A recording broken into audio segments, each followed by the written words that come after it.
remember when I was 17 years old, you promised me that when I turn 28, you'll transfer my inheritance to me. You can't imagine that nigger.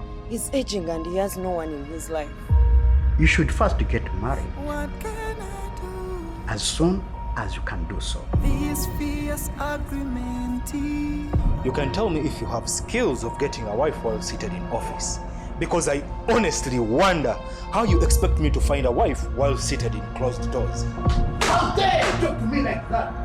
Huh? This is a game of mine. But Mom, is marriage really necessary? Of course it is.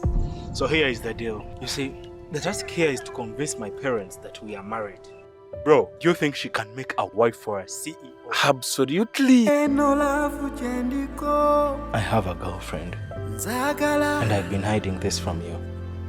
This marriage will not hold. Are you out of your senses? Can you just tell me what happened there? Do you know that I almost lost my heart through my mouth? The good thing I've seen you out there flirting with David. You're all in the compound caressing each other.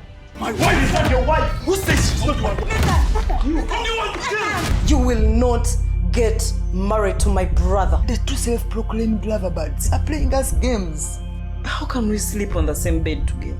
Do you know that I deposit a lot of money into your bank account every week just so we can accomplish this? I can't hold this fierce agreement.